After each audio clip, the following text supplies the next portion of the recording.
Good morning, everyone, and thank you for being here. For far too long, neighborhood drilling has disproportionately affected the health of our low-income communities of color. From freeways to power plants, our frontline communities bear the brunt of pollution and climate impacts. And I know firsthand the effects of what it looks like and actually feels like to be directly impacted by environmental injustice. I've been fighting for environmental justice before it was cool to do so. Because I grew up and still live in a neighborhood that today has to deal with the impacts of all this. Whether it's oil wells or landfills, I've lived in communities that have been directly impacted by all this for many, many years. I've lived in communities where we've been concerned about the air that we breathe every day. That is why I've led the organization Krekorian Beautiful before I was elected to the City Council. And once I was elected, and I was council president, and his former role as chair of the Energy Committee, I worked to ensure that we put these communities first in our climate and environmental policies. That is why in 2017, I was one of the original authors, along with Councilmember Kretz, to move this forward. And today we are reinforcing this commitment to environmental justice. However, we cannot correct the sins of environmental racism by taking away jobs from the working class communities, because these people are good, honest people trying to make good, honest pay.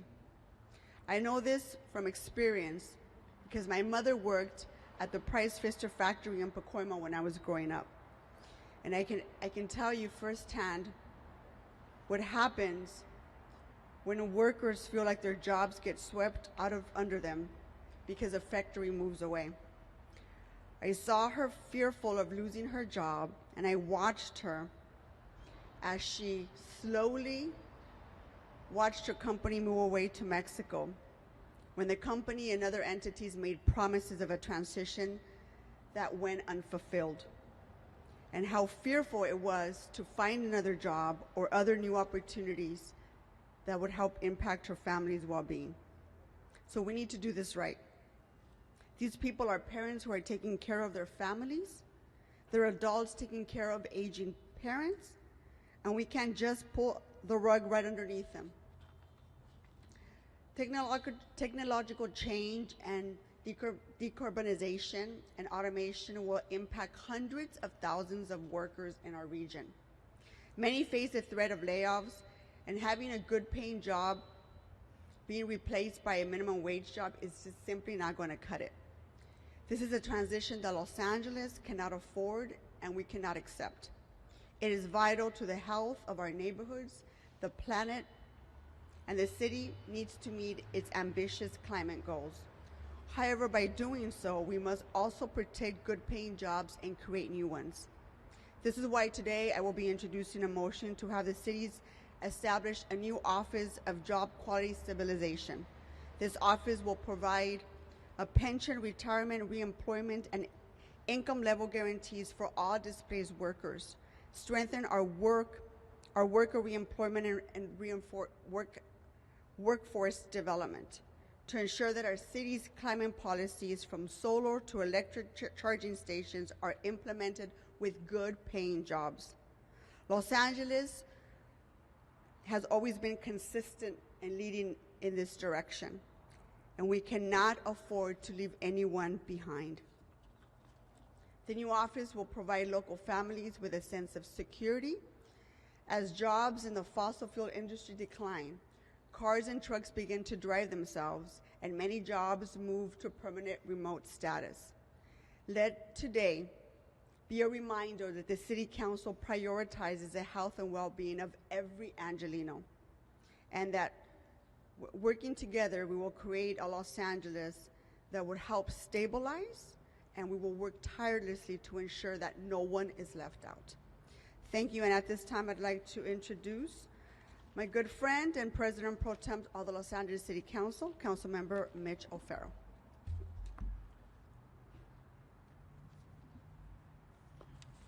Thank you so much, Council President Martinez, and thank you for your leadership and always telling your story, illustrating exactly why lived experience matters.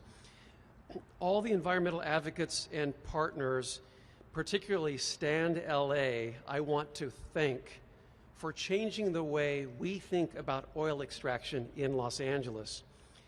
Every Angelino who has demanded the city take action, and that is more and more people every day, I want to thank my colleagues, led, of course, by Council President Martinez, and climate champions, Councilmembers Krekorian and Harris Dawson, for their leadership in their committees, and of course, our colleague, Mr. Koretz, all have really burnished their credentials as climate leaders in the city and the state. Los Angeles leads the way. I am so proud that I have the incredible privilege of leading our Committee on Energy, Climate Change, Environmental Justice in the Los Angeles River as its chair, where we're moving forward urgent and important initiatives to address the climate crises. We know what the global stakes are. It is unequivocal that human influence has warmed the atmosphere, ocean, and land at an unprecedented rate. We know what the human stakes are. Throughout this process, we heard from residents across the entire city of Los Angeles, all of whom deserve to breathe clean air, have a safe community, and live a healthy life.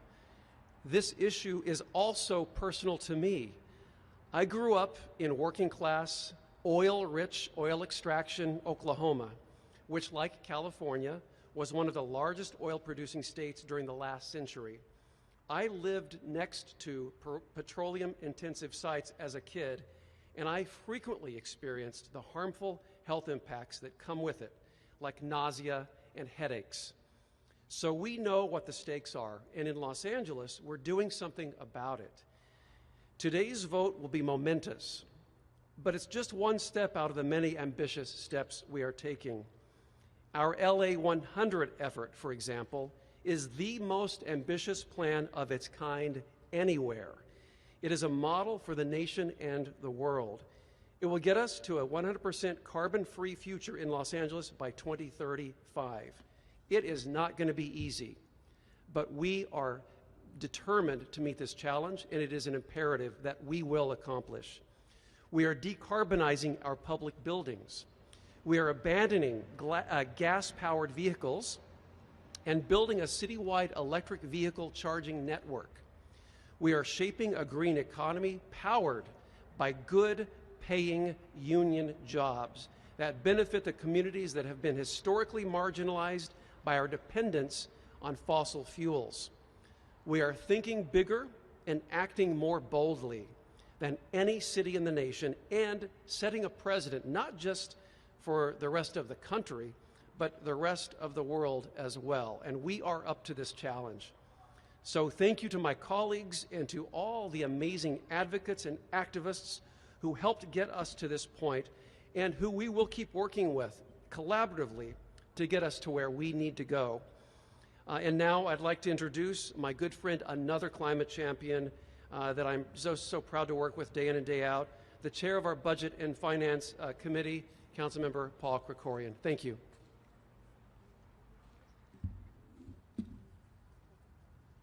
Well, thank you very much, Mr. O'Farrell, and good morning, everyone. It's especially appropriate, I think, that we're having this press conference in front of these two great brass doors, the entrance to City Hall, because these two brass doors mark many of the most historic moments in the history of the city, from its founding to the opening of our Los Angeles Aqueduct, the opening of the breakwater in our port, the first public school. All of the moments that were transformative in shaping the Los Angeles that we know today. Today is one of those days as well, because today is the day that we end oil and gas drilling in the city of Los Angeles.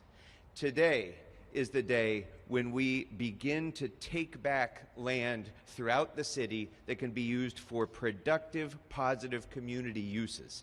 Today is the day that we stand up for families and stand up against the oil and gas industry and its profit motivation. Today is the day that we begin to change the way we see energy and the way we see neighborhoods throughout Los Angeles. And I couldn't be prouder to be standing here and celebrating that historic day with all of you, and celebrating that day with these extraordinary colleagues that I am so proud to stand with.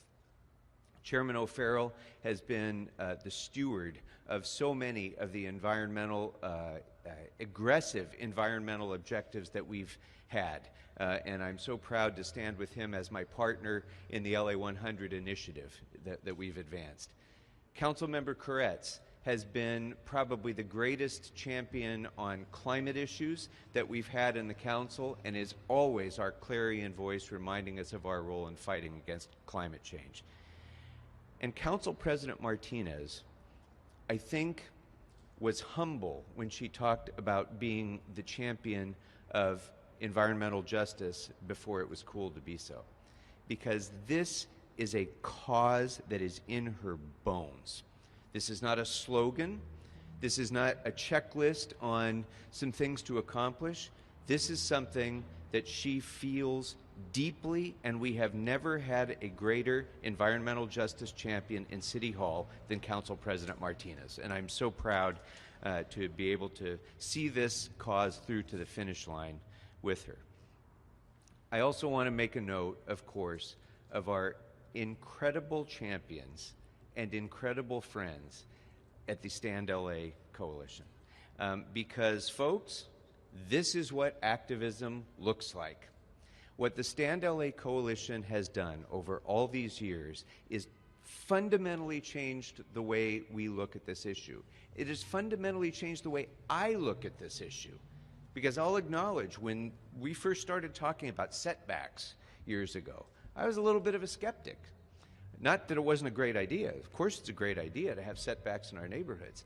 But I was a little bit of a skeptic about whether we could do this, what the limit of our power was as a city, what sort of liabilities might this create, and so forth. I had a lot of questions.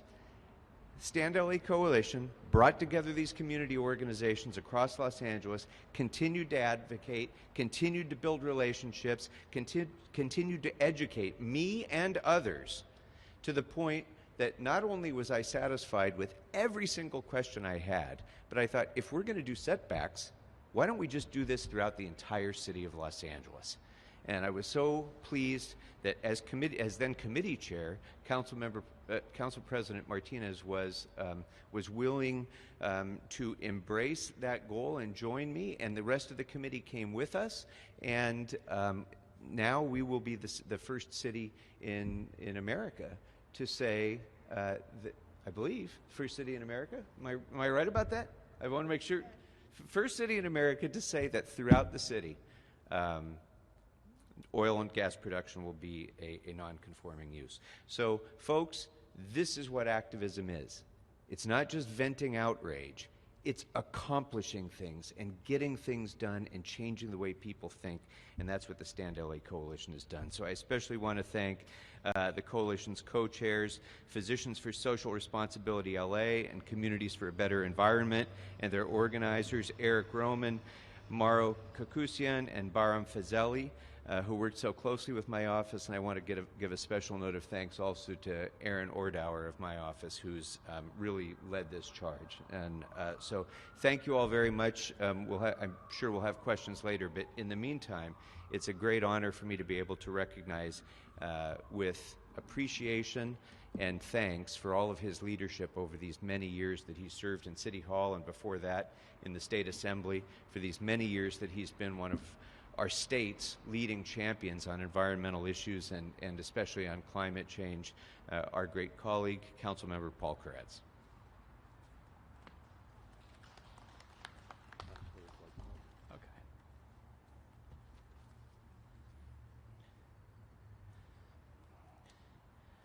Well, it's a great honor to be here with my colleagues that are the environmental leaders on the LA City Council, and with our Stand LA allies that have helped make this day possible. It's been a long time coming. When Councilmember Mike Bonin and I introduced a motion to ban fracking in LA back in 2013, we didn't know what we didn't know. The Stand LA Coalition worked with us to show that neighborhood oil drilling of every kind citywide was the real problem that we needed to be solving. What we needed to be solving for is that oil and gas operations in the middle of a city, beside homes, schools, and hospitals, in neighborhoods and in business districts, in communities of color, and traditionally marginalized communities like my predominantly Orthodox Jewish area in my district surrounding the West Pico drill site where I grew up, are in fact at the beginning of the day an inherently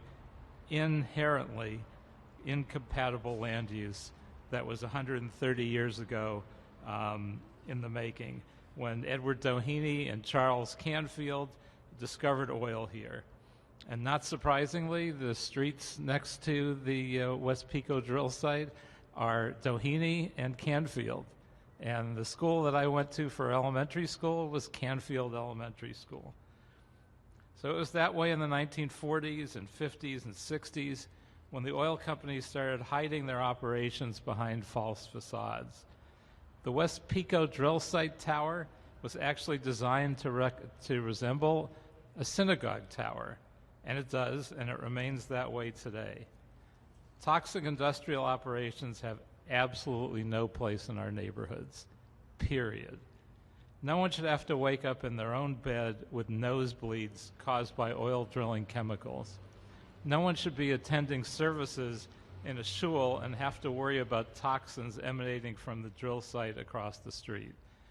No one should have to panic that the strong smell of mercaptan from the leak down the block means that they should evacuate their homes, least it could be another Aliso Canyon leak happening.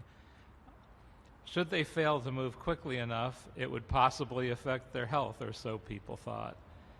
And no worker who puts his or her life on the line every day worrying about working with these toxic chemicals should have to worry about their work future as we phase out oil drilling.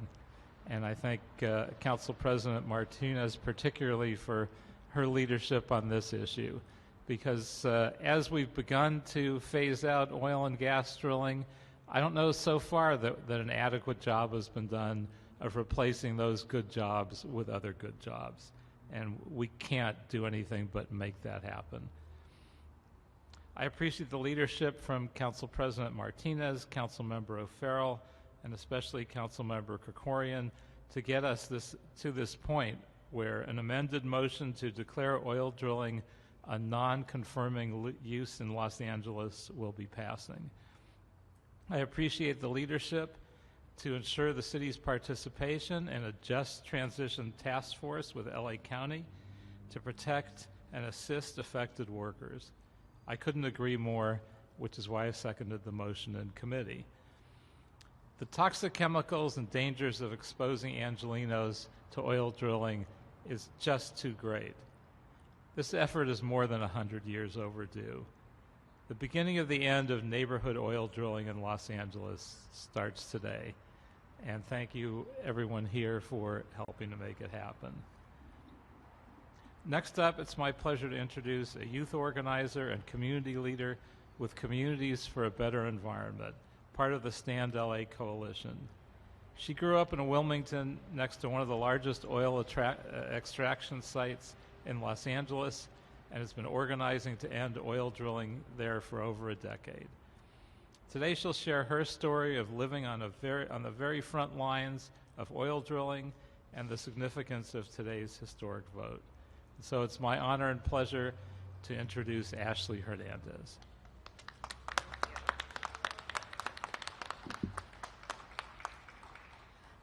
Good morning, everyone. My name is Ashley Hernandez, and I am an organizer with Communities for a Better Environment and a resident from Wilmington, California.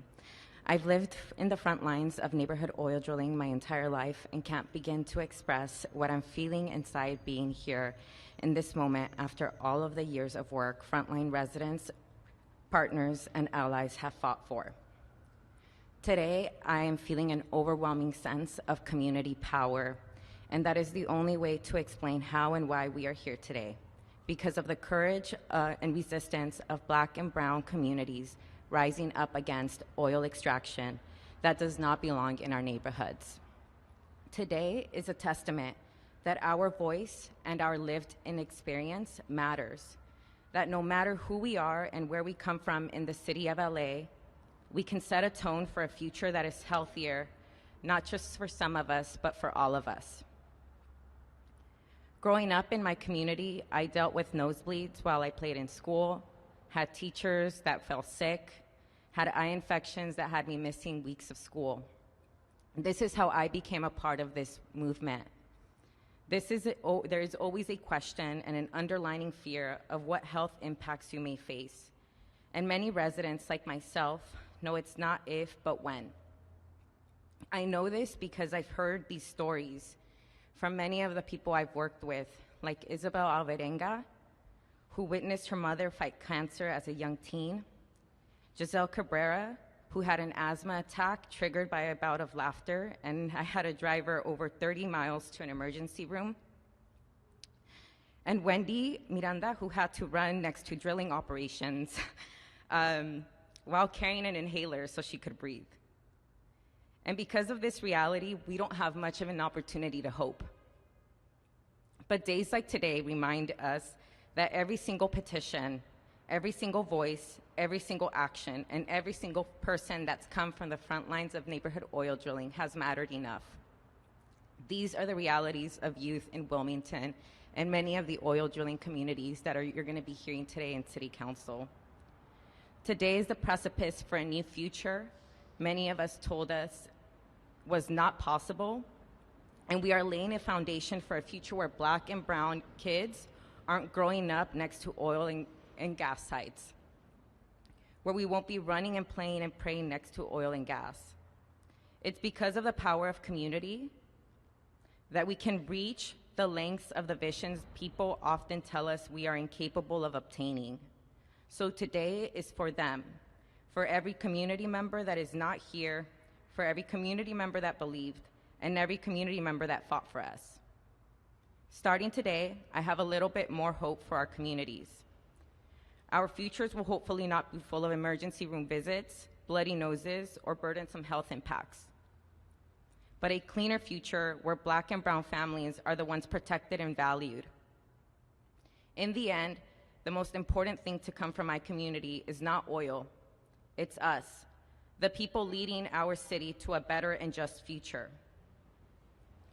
Finally, I look forward to seeing the City of LA oil drilling phase-out ordinance drafted and adopted as soon as possible, because our communities have already waited too long for the access of clean air, water, and soil. Thank you all so much. Next, you will hear from Marta Segura, not Segura, sorry, Arguello from PSR.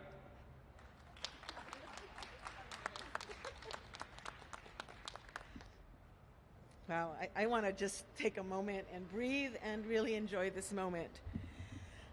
And first I want to call out my colleagues, because we couldn't have gotten here. And as you've heard from the City Council members who have shown great leadership, we got here through people power. The future of LA starts today, standing together against neighborhood drilling. I want to call out the members who are here so that if you want to interview them: Esperanza Community Housing, Communities for a Better Environment, Holman Methodist United Church, Black Women for Wellness, the Liberty Hill Foundation, Scope, and Physicians for Social Responsibility. And shout out if I forgot anybody, because I'm not looking at notes. Sorry to be a little informal, but this is as Ashley said, you know, I'm a lifelong activist, and I've been an activist since I was 15 years old and worked on many social justice issues throughout my lifetime. And these are the moments that give us hope. And these are the moments that remind us that when communities lead and organizations stand behind them, things change. The future of Los Angeles begins today. And it began today when communities and workers came together to say a new future for Los Angeles is possible, where we acknowledge that we stand on stolen land and stolen water and petroleum that has been extracted from our communities that have been considered the sacrifice zones for too long.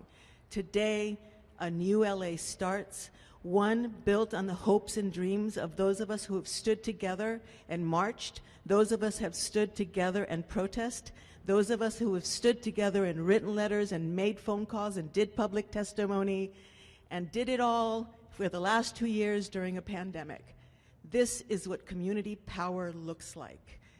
Yay to stand, and if it weren't for the pandemic, this area would be full, because this is the people's victory. And it is bold, right? We were told not to do it. We were told you'll never win. We were told do not say things like keep fossil fuels in the ground.